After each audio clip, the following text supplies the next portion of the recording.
ಅಮೆರಿಕಾದ ಸೆರೆಗಲ್ಲೆ ಕೆಂಡ. ಒಳಗೊಳಗೆ ಕುದಿಯುತ್ತಿವೆ ಜಿಹಾದಿ ಮನಸ್ಸುಗಳು. ಟ್ರಂಪ್ ಮೂಗಿನಡಿಯೇ ನಡೆದಿವೆ ಉಗ್ರ ಕೃತ್ಯಗಳು.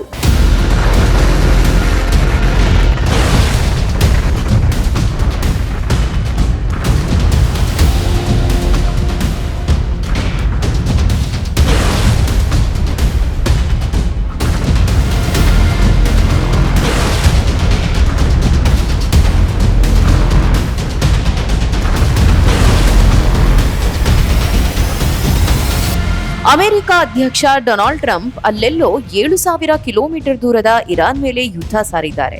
ಇರಾನಿನ ಅಣ್ವಸ್ತ್ರ ಬೆದರಿಕೆಯನ್ನ ಬಗ್ಗು ಬಡಿಯುವುದಾಗಿ ಘೋಷಿಸುತ್ತಲೇ ಯುದ್ಧ ಆರಂಭಿಸಿದ್ದಾರೆ. ಈ ಯುದ್ಧವನ್ನು ಅವರು ಗೆಲ್ಲುತ್ತಾರೋ ಇಲ್ಲವೋ ಗೊತ್ತಿಲ್ಲ. ಆದ್ರೆ ಅಮೆರಿಕದ ಒಡಲಲ್ಲೇ ಆಂತರಿಕ ಯುದ್ಧ ಸ್ಫೋಟಗೊಳ್ಳೋ ಲಕ್ಷಣಗಳು ಕಾಣ್ತಾ ಇವೆ. ಒಂದೇ ವಾರದಲ್ಲಿ ನಡೆದ 4 ದಾಳಿಗಳು ಈ ಸಂಶಯವನ್ನ ಗಟ್ಟಿಗೊಳಿಸಿವೆ. ಯುದ್ಧ ಪಿಪಾಸು ಅಮೆರಿಕಾಗೆ ತಿರುಗುಬಾಣ. ಒಂದೇ ವಾರದಲ್ಲಿ 4 ಜಿಹಾದಿ ದಾಳಿಗಳು.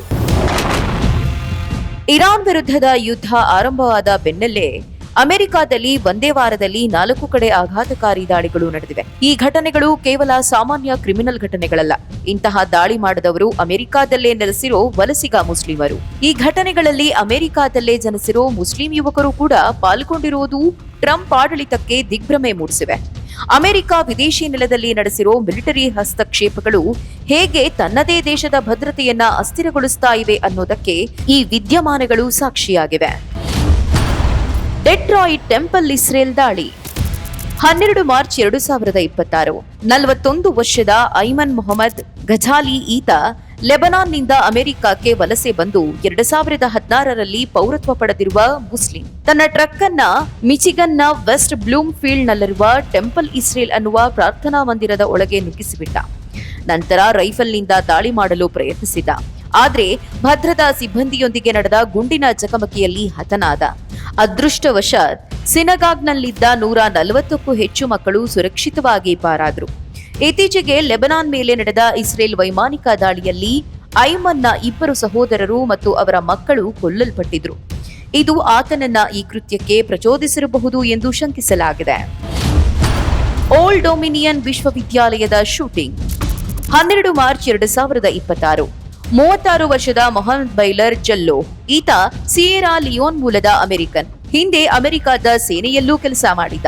ವರ್ಜಿನಿಯಾದ ಓಲ್ಡ್ ಡೊಮಿನಿಯನ್ ವಿಶ್ವವಿದ್ಯಾಲಯದ ROTC ತರಗತಿಗೆ ನುಗ್ಗಿದ ಈತ ಅಲ್ಲಾಹೋ ಅಕ್ಬರ್ ಎಂದು ಕೂಗುತ್ತಾ ಏಕಾಏಕಿ ಗುಂಡು ಹಾರಿಸಿದ್ದ.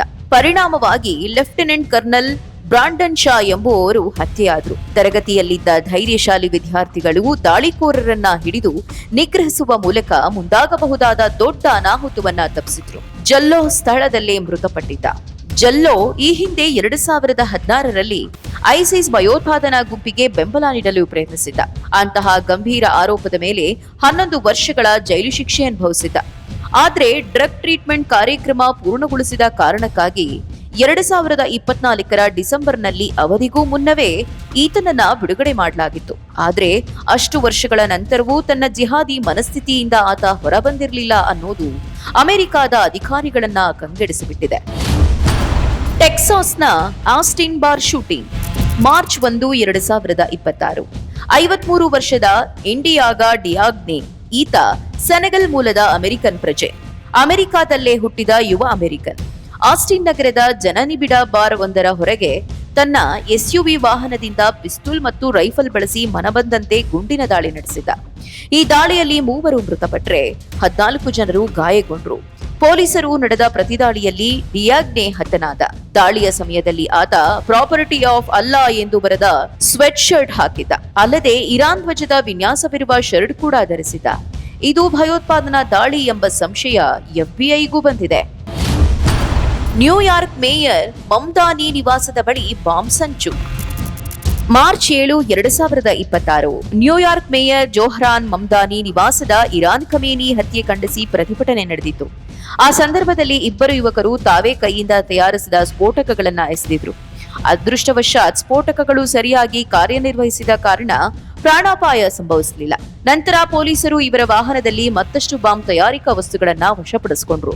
18 ವರ್ಷದ ಎಮಿರ್ ಬಾಲೆತ್ ಮತ್ತು 19 ವರ್ಷದ ಇಬ್ರಾಹಿಂ ಕಯೂಮಿ ಈ ಇಬ್ಬರು ಪೆನ್ಸಿಲ್ವೇನಿಯಾ ನಿವಾಸಿಗಳು.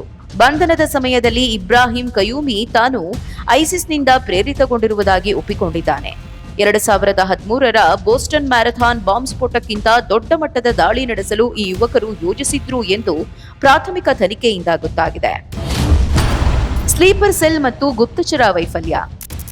ಮಾರ್ಚ್ 9ರಂದು ಇರಾನ್ನಿಂದ ರವಾನೆಯಾದ ಕೆಲವು ತರಂಗ ಸಂಕೇತಗಳನ್ನು ಅಮೆರಿಕದ ಗುಪ್ತಚರ ಇಲಾಖೆ ಪತ್ತೆ ಹಚ್ಚಿತ್ತು. ಇವು ಜಗತ್ತಿನಾದ್ಯಂತ ಇರುವ ಸ್ಲೀಪರ್ ಸೆಲ್ಗಳನ್ನು ಸಕ್ರಿಯಗೊಳಿಸುವ ಟ್ರಿಗರ್ ಕೋಡ್ಗಳು ಎಂದು ವಿಶ್ಲೇಷಿಸಲಾಗಿದೆ.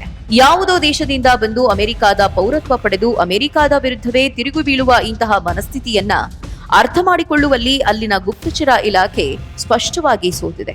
ಡೊನಾಲ್ಡ್ ಟ್ರಂಪ್ ಒಂದು ವೇಳೆ ಇರಾನ್ನ ಆಕಾಶದಲ್ಲಿ ಯುದ್ಧವನ್ನ ಗೆಲ್ಲಬಹುದು, ಆದರೆ ತನ್ನ ದೇಶದ ಸ್ವಂತ ರಸ್ತೆಗಳಲ್ಲಿ ಅಭದ್ರತೆ ಎದುರಿಸುವಂತಹ ಪರಿಸ್ಥಿತಿ ಈಗ ನಿರ್ಮಾಣವಾಗ್ತಾ ಇದೆ. ಡೊನಾಲ್ಡ್ ಟ್ರಂಪ್ 2ನೇ ಬಾರಿ ಅಧಿಕಾರಕ್ಕೆ ಬಂದ ನಂತರ ಹುಚ್ಚನಂತೆ ವರ್ತಿಸ್ತಾ ಪಾಕಿಸ್ತಾನವೂ ಸೇರಿದಂತೆ ಇತರ ಮುಸ್ಲಿಂ ಮೂಲಭೂತವಾದಿಗಳ ಕೈಕುಲುಕುತ್ತಾ ರಾಜಕೀಯ ಮಾಡಿದ್ದು ಈಗ ಅಮೆರಿಕಾಗೆ ಮುಳುಗುವ ಲಕ್ಷಣ ಕಾಣ್ತಾ ಇದೆ.